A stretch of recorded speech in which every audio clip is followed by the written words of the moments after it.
Bismillahirrahmanirrahim. Assalamualaikum warahmatullahi wabarakatuh. Nama saya Herdama Arta Nugraha dengan nomor mahasiswa 20.82.1044 dari Program Studi Teknologi Informasi Universitas Amikom Yogyakarta.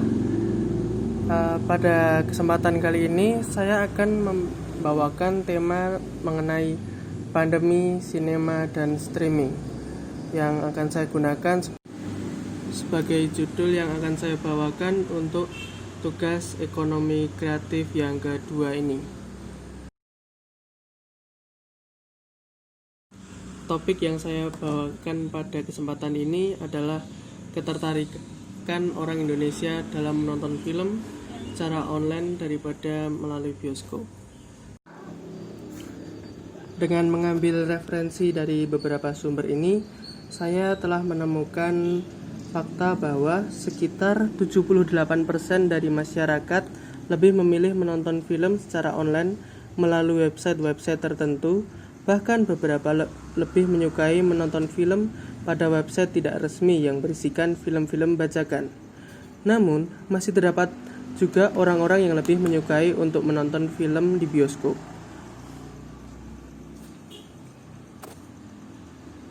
Kemudian saya merumuskan suatu rumusan masalah, yaitu apakah dampak dari menonton film secara online, masyarakat Indonesia lebih suka menonton film bajakan?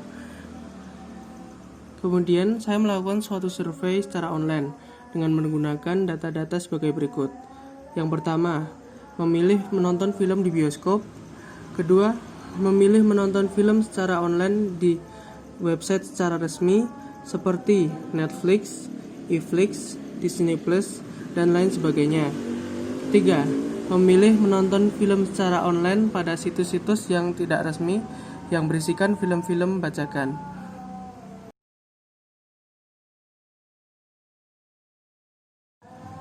Berdasarkan hasil survei secara online yang telah saya lakukan, saya berhasil mendapatkan hasil berupa data-data sebagai berikut.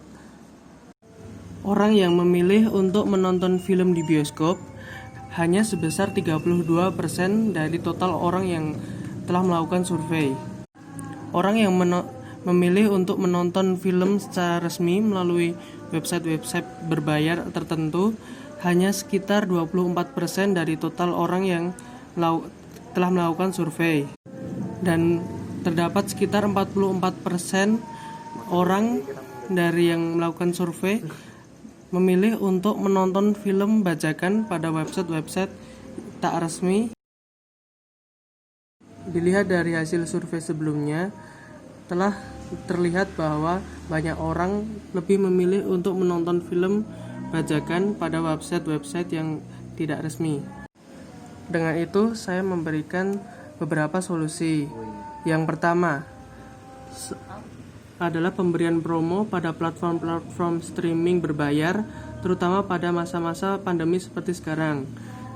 Yang kedua, pemberian apresiasi kepada penerjemah film agar turut serta dalam pengembangan film sebagai salah satu pendapatan devisa negara.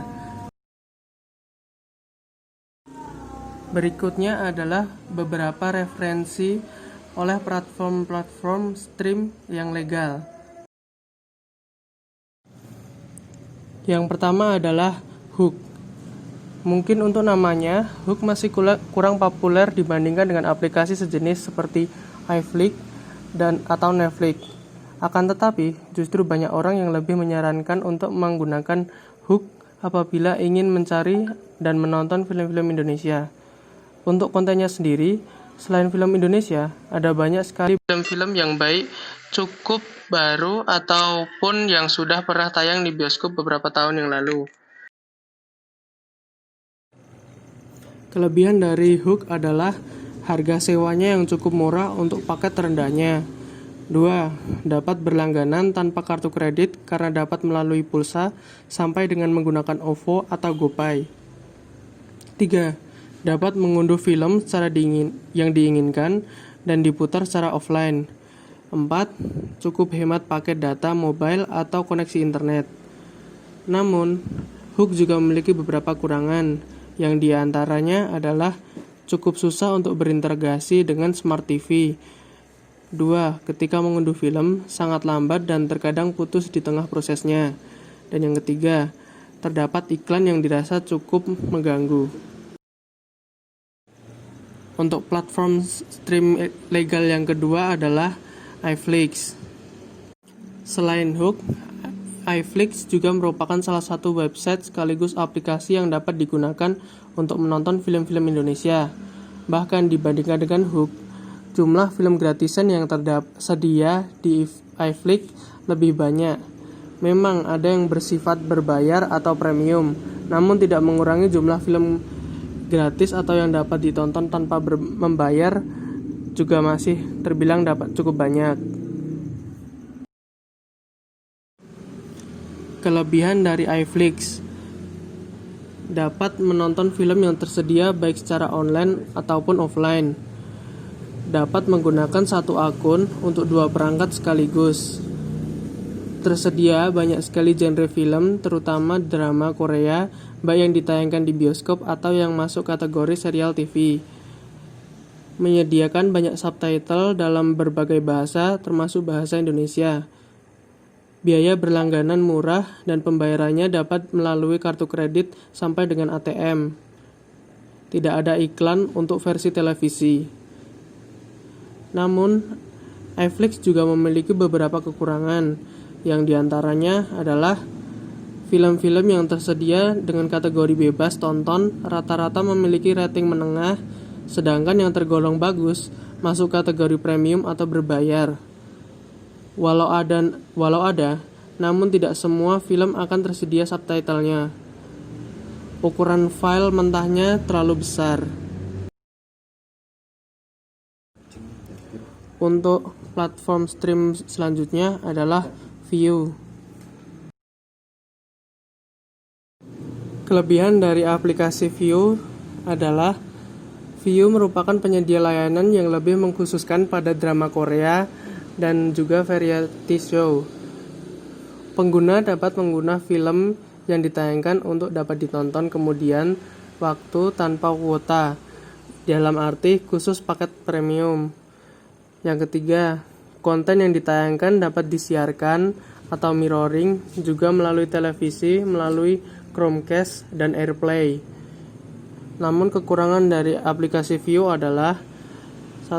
Merekam nomor telepon pengguna. 2. Hanya menggunakan beberapa episode terbaru saja dan tidak ada pilihan untuk menonton episode terlama. 3. Hanya tersedia 4 konten pack saja jika menggunakan pilihan Free View atau FV. 4. Untuk paket Free View, pengguna harus menunggu sekitar 3 hari dari tayangan perdana sebuah film untuk setiap serial terbaru. Yang kelima, terdapat iklan.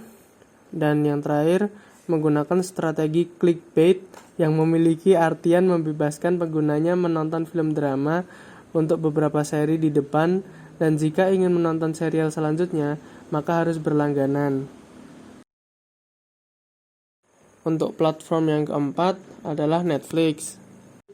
Bagi kalian yang suka menonton film, mungkin sudah tidak asing lagi bagi kalian untuk mendengar nama Netflix. Netflix merupakan salah satu penyedia layanan streaming film yang cukup terkenal di kawasan Asia. Netflix juga merupakan tempat yang tepat apabila kamu ingin mencari dan menonton film-film Indonesia. Namun juga terdapat film-film yang berasal dari negara atau bergenre lain yang juga dapat tersedia di Netflix. Film-film tersebut juga dilengkapi oleh subtitle atau mungkin juga beberapa terdapat yang didubbing dengan bahasa Indonesia. Kelebihan dari Netflix yang pertama adalah semua film atau acara televisi yang ditayangkan sudah tersedia subtitle bahasa Indonesia. Kedua, database untuk drama Korea sangat lengkap. Ketiga, tidak ada iklan. Dan yang keempat, dapat mengunduh film dan ditonton secara online. Namun kekurangan dari Netflix Yang pertama adalah tidak dapat diakses secara langsung di tanah air karena pemerintah Indonesia telah mencekalnya selama 3 tahun.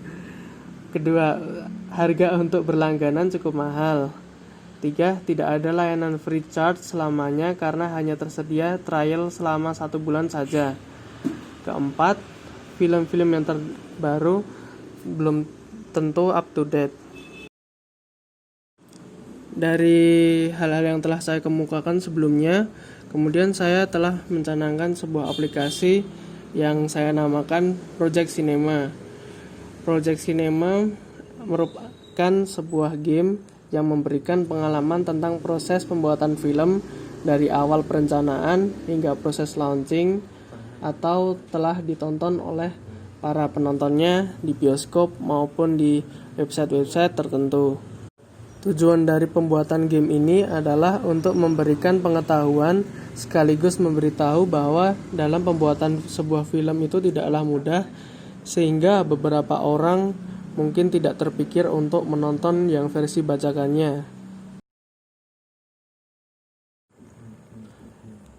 Dengan mengetahui keinginan dari masyarakat Indonesia, dapat diharapkan pula adanya dukungan dari pemerintah untuk juga ikut serta untuk memajukan industri hiburan terutama dalam dunia perfilman.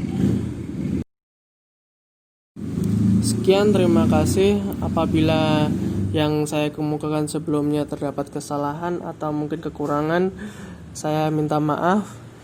Terima kasih. Assalamualaikum warahmatullahi wabarakatuh.